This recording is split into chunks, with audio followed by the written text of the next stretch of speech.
Depression کی ہم بات کرتے ہیں، لوگ ڈپریشن میں ایسی ایسی حرکتیں کر جاتے ہیں، سوسائڈ کر جاتے ہیں. یہ سوسائڈ کے اوپر تو میں چاہتا ہوں کہ آپ ذرا سا تھوڑا سا ایک بات ضرور کریں، لوگوں کو سمجھائیں اس بارے میں. حضرت بسم اللہ الرحمن الرحیم. فیصل بھائی آپ نے بہت اہم بات کی طرف توجہ دلائی ہے، اور میں اس کو اگر قرآن کی روشنی میں دیکھوں تو یہ خوف اور حزن ہے، فیئر اینڈ سورو. خوف مستقبل کا ہوتا ہے، غم ماضی کا ہوتا ہے. بہت ساری ڈیزائرز ایسی ہیں کہ جو ہم اپنی مکمل دنیا میں تو نہیں کر سکتے، تو نتیجتاً انسان گریجولی ڈپریشن کی طرف چلا جاتا ہے. تو اس کا حل کیا ہے؟ قرآن نے کہا ہے جو میرے دوست بن جاتے ہیں تو میں خوف اور حزن سے انہیں آزاد کر دیتا ہوں. تو دو چیزیں ہیں، ایک تو اللہ سے تعلق پیدا کریں. جب گاڈس کانشیسنس ہمارے اندر آ جائے گا، خدا کے وجود کا احساس ہوگا، تو یہ تعلق اور محبت ہمیں بندوں سے جب مایوسی ہوگی تو اللہ سے مایوس نہیں ہونے دیں. واہ واہ. اور دوسری بات یہ کہ مخلوق کی خدمت کریں.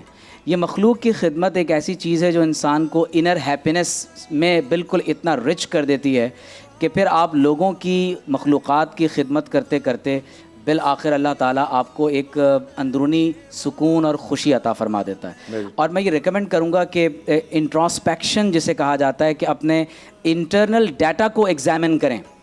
ہم عام طور پر دوسروں کو ایگزامن کرتے رہتے ہیں، لیکن جب تک آپ اپنے تھاٹس کو، اپنی فکر کو، اپنے قلب و ذہن میں چلنے والی جنگ کو جب تک آپ ایگزامن نہیں کریں گے.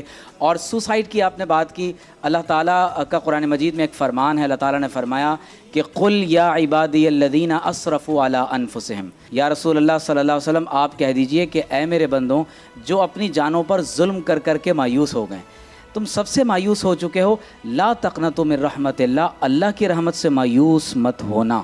ان اللہ یغفر الذنوب جميعا، اللہ تعالیٰ تمہارے تمام گناہوں کو معاف کرے گا. تو شرک بھی دنیا میں معاف ہو سکتا ہے اگر توبہ کی جائے. اللہ اکبر. تو میں یہ سمجھتا ہوں کہ اگر ہم اس ڈپریشن، انگزائٹی اور یہ طرح طرح کے جو ہمارے جو ایک امراض قلب ہیں، ذہنی امراض ہیں، ان سے ہم نکلنا چاہتے ہیں، دو کام کریں: اللہ سے دوستی اور مخلوق پر تکیہ نہ کریں اور مخلوق کی خدمت کریں.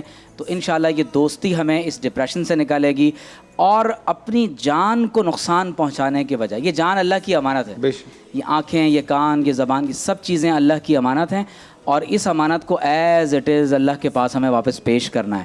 تو سوسائڈ کے بجائے آپ اللہ سے دوستی کریں تو انشاءاللہ آپ کو دنیا میں ہر دروازہ بند ہو جائے گا، وہ دروازہ ہمیشہ کھلا ہوا ہے. اگر مرنے کے بعد سکون آ جائے تو ان کی غلط فہمی ہے. اگر کوئی سوسائڈ کر لیتا ہے تو سکون نہیں ہے. حدیث میں ہے کہ جو جس طرح سوسائڈ کر کے مرتا ہے تو مرنے کے بعد جہنم میں وہ اسی عمل کو بار بار دہراتا رہے گا. اللہ. تو مرنے کے بعد سوسائڈ کے بعد مرنے کے بعد یعنی اگر کوئی سوسائڈ کر کے مرتا ہے تو یہ سکون کا اس کا نتیجہ سکون نہیں ہے. مرنے کے بعد اور قیامت تک یہ اس کا سلسلہ چلتا رہے گا. وہ ایک نئے عذاب میں اپنے آپ کو مبتلا کر رہا ہے. اللہ. تو کہتے ہیں کہ جی تو چاہتا ہے کہ مر جائیں گے، مر کے بھی سکون نہ ملا تو کدھر جائیں گے. تو مرنے کے بعد اگر کوئی سوسائڈ کر کے مرتا ہے تو سکون نہیں ہے، بلکہ اگر اللہ نہ کرے کسی نے زہر کھایا ہے، گولی ماری ہے، چھری چلائی ہے اور اس طرح کسی کو قتل کیا ہے یا خود مرا ہے، تو حدیث میں ہے کہ مرنے کے بعد جہنم میں وہ بار بار اس عمل کو دہرائے گا، پھر اللہ اسے صحت دے گا، وہ پھر اپنے آپ کو نقصان پہنچائے گا. تو